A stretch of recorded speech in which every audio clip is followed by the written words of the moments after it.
Le DaFresh Morning, c'est 104.5 tonnes de bonne humeur. Tous les matins sur Urban FM. La meilleure radio de la capitale. La meilleure radio de la capitale. Vous êtes sur les 104.5 Urban FM, la station urbaine, et vous écoutez le DaFresh Morning, le réveil matinal, le plus haut de la capitale, sur la radio, le plus haut de la capitale. Et comme tous les mercredis matins, on a Mosley avec nous dans le studio. Mosley, bonjour. Bonjour DaFresh, bonjour tout le monde. Comment tu vas ce matin? Ça va très bien. À la forme? Oui, ça va. Ça se passe comment du côté de l'examen? Ça va, ça se passe très bien. Pour le moment, on est dans les oraux et on est en train de nous acheminer vers la délibération du premier tour. D'accord, voilà. ok. Donc, peut-être d'ici samedi, on verra, mais c'est imminent. Imminent, hein? Oui. Pas d'incident majeur? Non, au centre où je suis, pas d'incident majeur. Il n'y a pas grand-chose qui aurait pu apporter, on va dire, un grain de sable dans l'organisation. Générique dit que vous aimez la guerre mondiale. Comment? La Seconde Guerre mondiale. Qui aime la Seconde Guerre mondiale? Baccalauréat gabonais. Non, mais la Seconde Guerre mondiale, c'est normal parce que le Gabon a été un théâtre d'affrontement de la Première et de la Deuxième Guerre mondiale. Il ne faut pas oublier qu'il y a eu une histoire derrière. Quand vous célébrez le capitaine Thioréré, c'est en mémoire de sa participation à ces différentes guerres. Donc c'est normal que le Gabon ait des sujets en rapport aux guerres mondiales, que ce soit la Première ou la Deuxième. Ensuite, il y a que c'est une banque de sujets qui est proposée chaque année en fonction de l'actualité et des événements dans le pays. Et vous savez très bien que nous avons une situation particulière aujourd'hui, c'est que nous avons un chef d'État qui à la base était militaire, donc et qui a choisi de devenir acteur politique. Donc certainement que ça a influencé aussi le choix des sujets qu'on a pu donner. Vous parlez bien de l'histoire géo cette année, et évidemment personne n'est en droit d'ignorer que le Gabon a quand même célébré un Thioréré avec faste l'année dernière. Même cette année aussi, il y a eu de grandes cérémonies à l'Est, là où il y avait une stèle en sa mémoire. Donc ça sous-entend qu'il y a encore le souvenir de ce que le Gabon a été un acteur dans la Première et la Deuxième Guerre mondiale. On a des vestiges. Si vous allez au mémorial de Mimbang, il y a la tombe du soldat inconnu, aussi bien à Kokobich. Il y avait aussi une ici à Libreville. Je ne sais pas si on a déplacé avec le déplacement aussi, excusez-moi de la répétition, de l'ambassade de France. Mais n'empêche qu'on a une somme de zones ou de moments qui font qu'on peut aisément en parler. On peut ne pas aborder les mêmes aspects. Il y a les sujets peuvent venir sur la contribution du Gabon à la Première Guerre mondiale ou à la Deuxième, tout comme il y a un sujet qui peut venir sur les acteurs. Il y a un sujet qui peut venir sur les affrontements, parce qu'il ne faut pas oublier que, par exemple, pour le cas de la Deuxième Guerre mondiale, il y a eu un affrontement franco-français au Gabon. Franco-français ou franco-allemand? Franco-français, d'abord, parce qu'il y a eu un affrontement entre les pro-Pétain, donc du gouvernement de Vichy, et les pro-général de Gaulle de la France libre. Ensuite, vous avez l'affrontement, évidemment, franco-allemand pour la récupération de la zone qu'on appelait à l'époque du Néo-Cameroun, donc la colonie qui avait été rétrocédée par la France à l'Allemagne, qui partait du Wollentham jusqu'à Kokobich. Donc, lors de la Première Guerre mondiale, il y a tellement d'aspects qu'on peut aborder concernant ces deux guerres mondiales. Ce matin, on reçoit Madame Adameyo Marie-Noël. Elle est conseillère spéciale porte-parole du président de la République adjoint 2. Et avec elle, nous allons discuter de la question de la visite du président de la République gabonaise du côté des États-Unis. Exactement. Marie-Noël Adameyo, bonjour. Bonjour à tous, bonjour à toute la team d'Afresh Urban FM qui nous écoute actuellement sur les... on va appeler votre fréquence 104.5. Merci de nous donner l'occasion de revenir sur le déplacement important actuel du chef de l'État aux États-Unis. D'accord, ok. Le président est parti avec d'autres présidents. C'est un sommet africain entre le président américain et certains chefs d'État africains. Exactement, c'est un sommet africain, sommet Afrique-États-Unis. Mais en marge de ce sommet, le président Trump a fait le choix d'inviter personnellement par l'entremise de son émissaire, le président Brice Clotaire Oligui Nguema.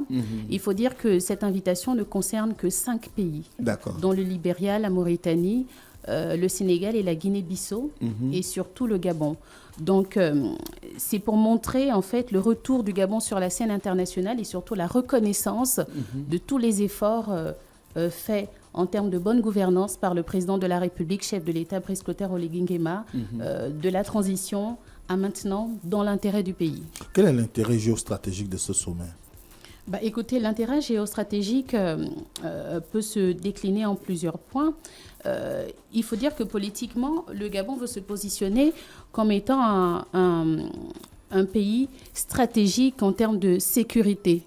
Si nous évoquons par exemple la sécurité autour du golfe de Guinée, le Gabon accompagne plusieurs actions, notamment à travers les instances internationales ou encore la communauté économique des États de l'Afrique centrale ou encore la communauté économique des États de l'Afrique de l'Ouest. Donc le Gabon met en place plusieurs actions qui contribuent à sécuriser le golfe de Guinée. Sur le plan politique, le Gabon joue un rôle central en termes de préservation de la paix également dans la sous-région.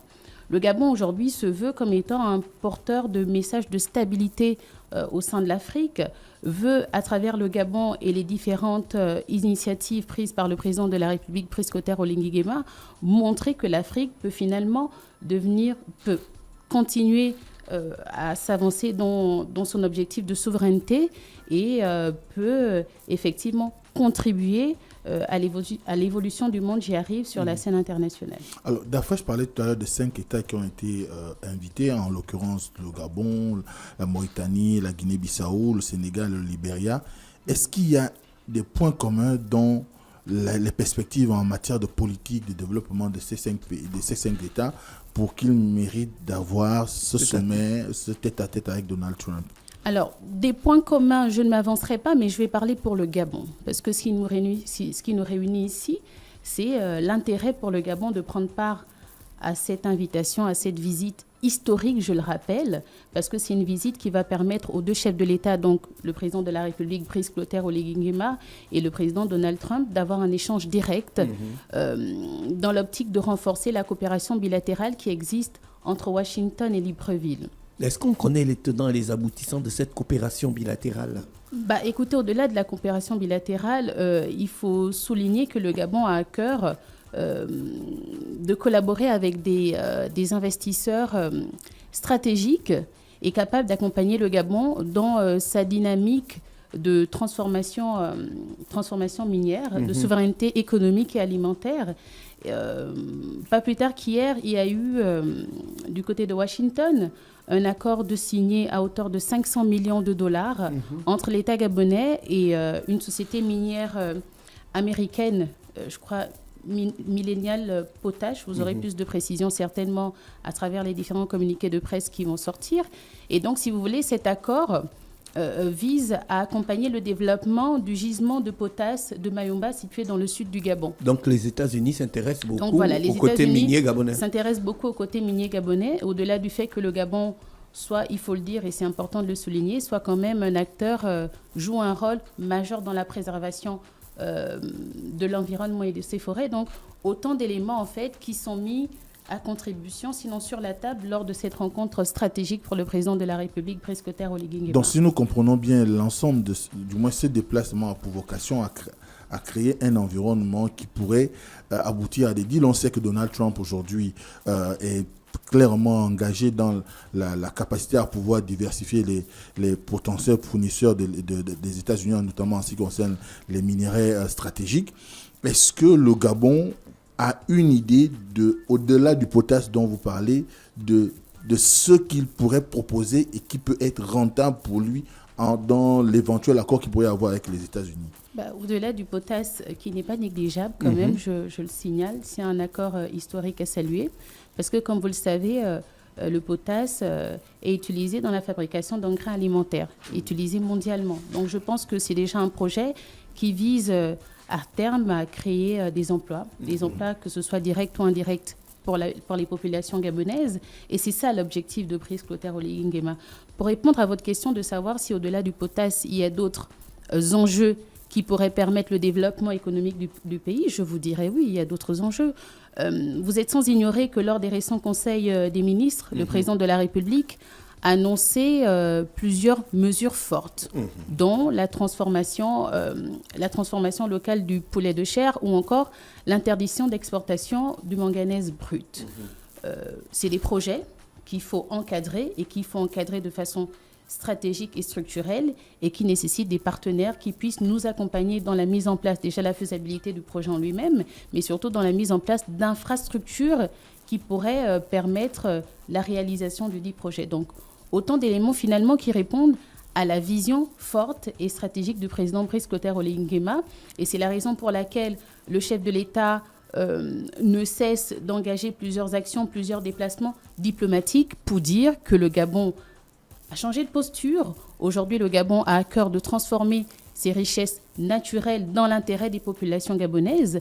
Le Gabon est un pays riche en termes de ressources naturelles et je pense que c'est ça aussi qui intéresse finalement les agences américaines qui visent, elles aussi, comme l'a si bien dit Mosley, à s'intéresser aux pays qui, eux, ont un potentiel qui puisse permettre de mettre en place des partenariats gagnant-gagnant. Pendant la transition, le président est parti. Bon, il n'était pas président de la République, il était président de la transition. Il est parti aux États-Unis. Il est parti à l'ONU. Une fois après les élections, ça fait même pas 6 mois qu'il a été élu, il est déjà invité à la Maison-Blanche. Est-ce qu'on peut dire que l'administration américaine s'est intéressée au président pendant la transition ou bien ils ont joué un rôle quelconque pendant cette transition? Alors, c'est une question à laquelle je m'attendais. Je tiens à préciser quand même que lors de la prestation de serment de son Excellence, Monsieur le Président de la République, Brice Clotaire Oligui Nguema, le président de la République américaine, Monsieur Donald Trump, a envoyé un émissaire à l'endroit de son conseiller spécial pour les questions africaines pour présenter ses civilités et ses félicitations au président Brice Clotaire Oligui Nguema. Donc, c'est pour dire que, encore une fois, toutes les actions, toutes les démarches, sinon la bonne gouvernance entreprise par le chef de l'État Brice Clotaire Oligui Nguema se voit aujourd'hui saluée par les Américains. Vous êtes sans ignorer que le président Brice Clotaire Oligui Nguema représente quasiment, sinon est le seul président de l'Afrique centrale présent à cette rencontre extrêmement restreinte et privée. Oui, mais tout le monde dit sur les médias et sur les plateformes digitales que c'est pour des questions stratégiques militaires. Tout ce qui va être signé autour là, ce n'est que de l'habillage. Pourquoi de l'habillage ? Parce qu'il y a un enjeu géostratégique aujourd'hui qui fait que vous avez la Chine qui a des vues sur le Gabon. On sait qu'il y a un accord latent qui est là pour l'installation d'une base militaire chinoise et les États-Unis aussi envisageaient de mettre en place un hub, enfin du moins une base entre griffes, vous me corrigerez. Et à partir de cet instant, est-ce que ce n'est pas surtout ces questions-là qui amènent Oligui à aller aux États-Unis ? Le président de la République a à cœur de travailler avec tous les partenaires utiles au développement du Gabon. On n'est pas dans l'idée de choisir une telle puissance au détriment d'une autre. On est dans l'idée de travailler de manière à ce que l'économie du Gabon, sinon de manière à ce que chaque Gabonais puisse jouir équitablement des ressources du pays. Si cela nécessite que le président de la République soit, ce qui est saluable, invité aux États-Unis ou en France ou que sais-je, écoutez, nous n'allons pas nous arrêter sur le fait qu'il soit dans un pays ou dans un autre. Le plus important ici, c'est de retenir que le président de la République, avec la politique qu'il met en place, déploie ses ailes dans l'intérêt des Gabonais. Est-ce que vous pensez que cette visite pourra relancer les investissements directs étrangers au Gabon ?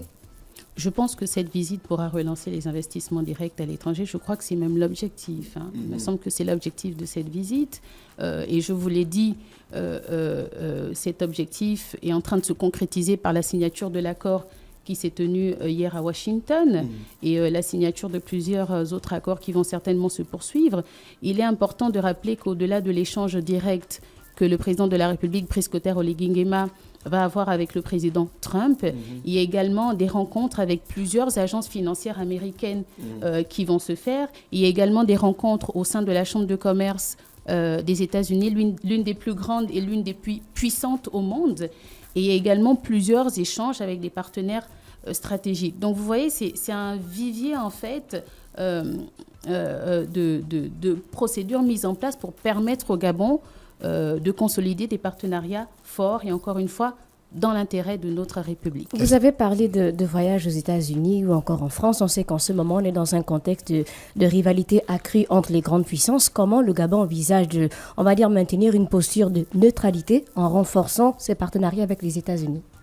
Le Gabon n'a pas à se justifier de quoi que ce soit à ce niveau-là. Le Gabon, nous ne sommes pas dans l'idée de prendre parti de qui que ce soit. Il faut qu'on comprenne bien l'intérêt de ce déplacement du chef de l'État aux États-Unis.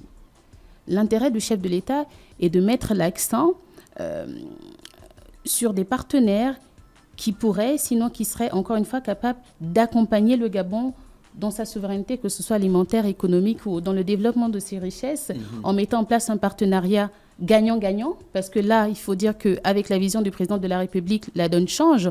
On n'est plus dans un partenariat d'aide à l'Afrique, on est plus dans la mise en place d'un partenariat gagnant-gagnant entre les grandes puissances et le Gabon. Et je pense que la visite actuelle du chef de l'État à Washington est doublement à saluer, parce qu'on parle quand même des États-Unis, d'une des plus grandes puissances mondiales, qui aujourd'hui reconnaît les efforts du président de la République, les efforts de la politique impulsée par le président de la République.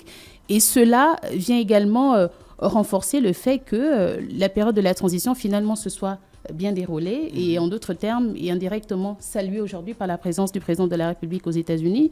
C'est important de le dire. On a eu une transition sans effusion de sang, j'y arrive.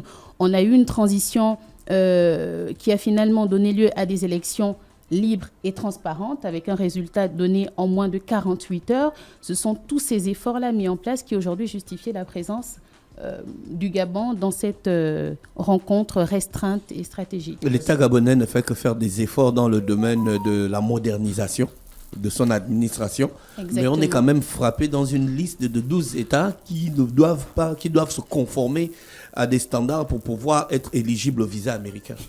Alors, je m'attendais à cette question. Ah bah c'est évident. Hein. Oui, et venant de Fresh Morning, je ne suis pas du tout surprise. Mais je vous remercie pour la question parce qu'il est important de repréciser les choses.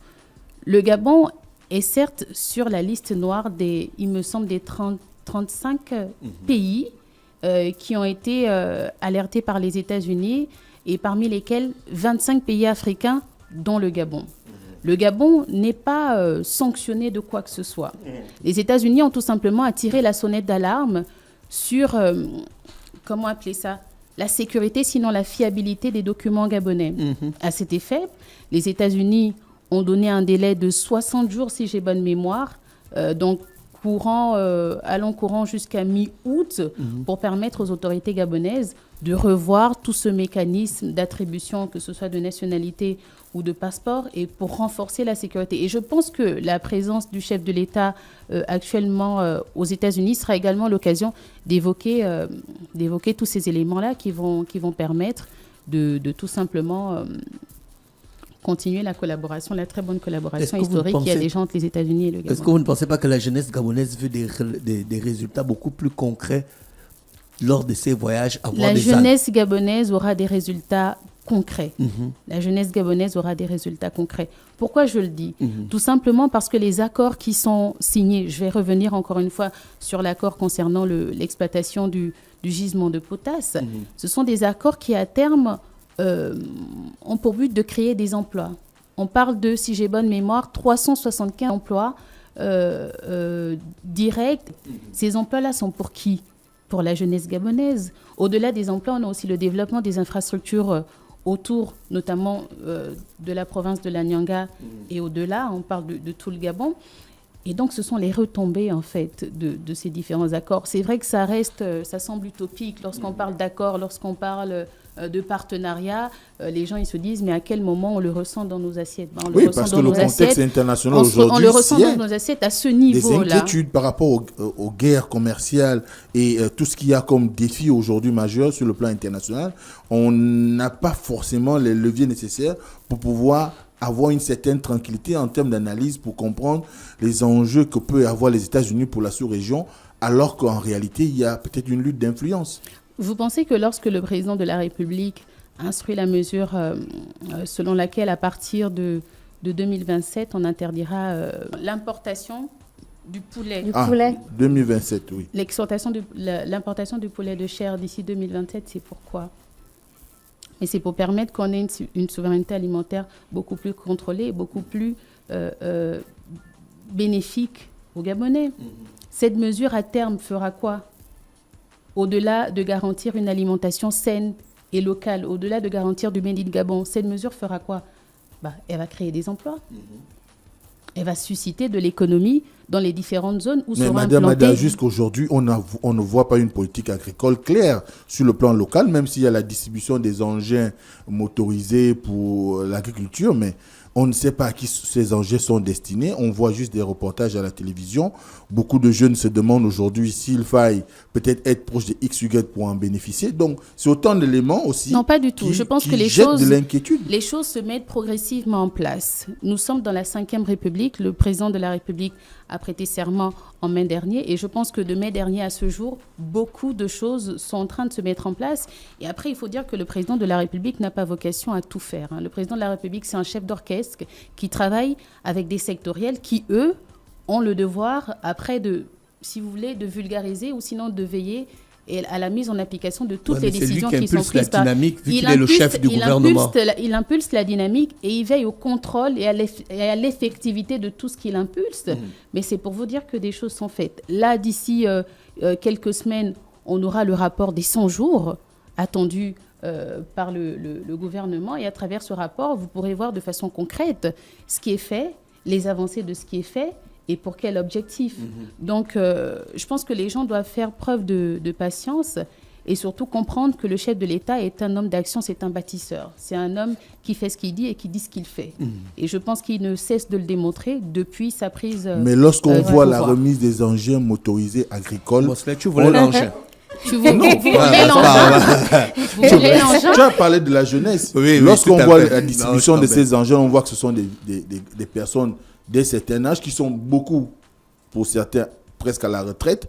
Et on ne voit pratiquement jamais de jeunes lorsqu'il s'agit de ces remises d'engins. Est-ce que vous ne pensez pas que c'est une inquiétude qui peut naître de façon raisonnée auprès de ces jeunes-là? Je pense qu'à travers ce micro, j'en profite pour assurer par la voix du président de la République la jeunesse gabonaise. Comme vous avez pu le constater, moi-même, je suis conseiller spécial porte-parole de la présidence de la République et je m'en excuse. Non, c'est pas grave, on a compris.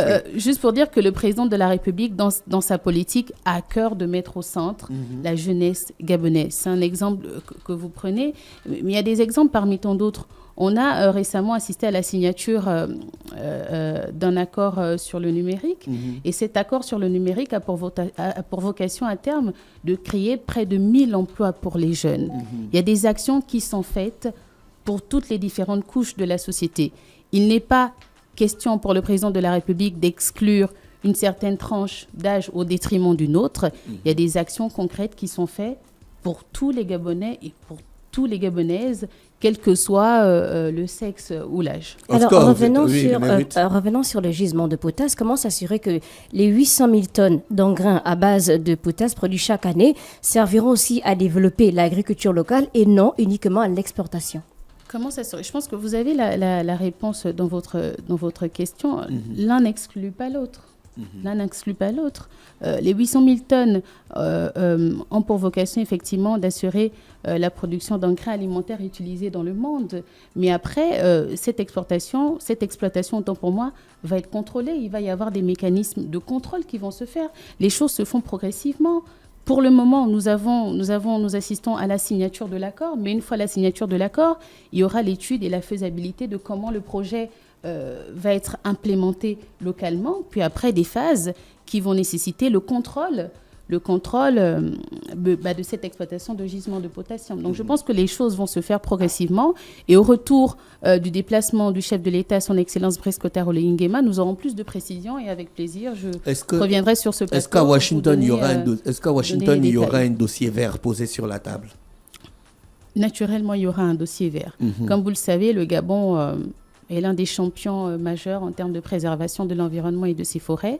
Donc, le chef de l'État a à cœur de mettre en place des partenariats qui mettent un accent particulier sur la préservation de l'environnement pour rester dans la droite lignée du positionnement du Gabon. L'exploitation du potasse là ne va pas avoir un impact environnemental? Il y aura un mécanisme de contrôle pour permettre une exploitation qui allie à la fois protection de l'environnement et souveraineté économique et industrielle. Que doit-on s'attendre de ce voyage de façon claire, nette pour les populations? Matériel, de façon matérielle, claire, nette et matérielle. Madame le conseiller spécial. Que doit-on s'attendre à ce voyage? Il faut comprendre que le président de la République souhaite repositionner le Gabon. Il apporte à travers ce voyage, sinon il renforce la vision claire du Gabon, une vision dynamique d'un Gabon crédible, d'un Gabon serein et d'un Gabon qui vise aujourd'hui à mettre des partenariats gagnant-gagnant dans l'intérêt de ces populations. Que doit-on s'attendre lors de ce voyage? On doit s'attendre à la mise en place de partenariats structurants et bénéfiques pour les populations gabonaises. On doit s'attendre lors de ce voyage au renforcement d'une diplomatie entre Washington et Libreville beaucoup plus grandiose. Il faut dire que la présence du chef de l'État, encore une fois, à cette rencontre très restreinte, donc ne comprenant que 5 États, est quand même un signe fort, et un signe fort à saluer, et surtout qui montre auprès même des instances internationales, parce que vous savez, après le coup de la libération, on est tombé sous la bannière de sanctions, donc qui montre aujourd'hui que le Gabon retrouve ses lettres de noblesse. Le Gabon retrouve ses lettres de noblesse sur la scène internationale. Et ce qui est à saluer, que doit-on s'attendre? Nous devons tout simplement retenir que le chef de l'État, toutes les différentes actions que le chef de l'État met en place, il les met dans l'intérêt des Gabonais. Je rappelle qu'on recevait Mme Adameyo Marie-Noël, qui est conseiller spécial porte-parole du président de la République adjoint 2. Elle était avec nous ce matin pour parler de la visite du chef de l'État du côté des États-Unis. Est-ce que le président va rencontrer la communauté gabonaise? Naturellement, il va rencontrer la communauté gabonaise. D'accord, améliorer les relations entre la communauté gabonaise et l'administration gabonaise installée à Washington. Naturellement. Parce que c'est pas très bon là-bas, les relations. Naturellement, il rencontrera les Gabonais. Et je pense que, comme je l'ai dit, nous mettons l'accent certes sur l'échange direct avec le président Trump, mais au-delà de cet échange, il y a tout un agenda que le président de la République va s'efforcer de respecter. La principale problématique de la communauté gabonaise, c'est pouvoir investir dans son pays. Et les jeunes qui sont là-bas trouvent que l'environnement entrepreneurial n'est toujours pas assaini depuis le début de la transition au Gabon. Le président de la République a à cœur de mettre à contribution tous les Gabonais, quelle que soit encore une fois la différence d'âge, la différence de sexe ou la situation géographique de là où ils se trouvent. Donc je pense qu'aujourd'hui, dans la vision de la Ve République est celle de marteler l'argument selon lequel chaque Gabonais a le droit aujourd'hui de contribuer à sa façon avec les ressources qu'il a au développement du pays. Oui, mais donc, si l'environnement n'est pas favorable pour la contribution. L'environnement j'ai envie de dire, l'environnement est favorable au vu de toutes les actions que met en place le président de la République. L'environnement est favorable. Le président de la République a à cœur de travailler avec tous les Gabonais. Donc vraiment qu'il soit rassuré, et je suis sûre que vous aurez très prochainement les différents reportages télévisés, sinon radiophoniques, de ces différents échanges avec la communauté gabonaise résidant aux États-Unis. Mais je puis vous assurer que le président de la République n'a pas à cœur d'exclure qui que ce soit. Voilà. Moi, c'est une autre question? Non. Merci d'avoir accepté notre invitation. Merci à vous de m'avoir donné l'occasion d'échanger sur cet agenda, ce déplacement important du président de la République, chef de l'État, presbytère Oligui Nguema. On vous souhaite de passer une bonne journée à l'écoute des programmes d'Urban FM. Merci. Le DAF Fresh Morning, c'est 104.5 tonnes de bonne humeur. Tous les matins sur Urban FM. La meilleure radio de la capitale. La meilleure radio de la capitale.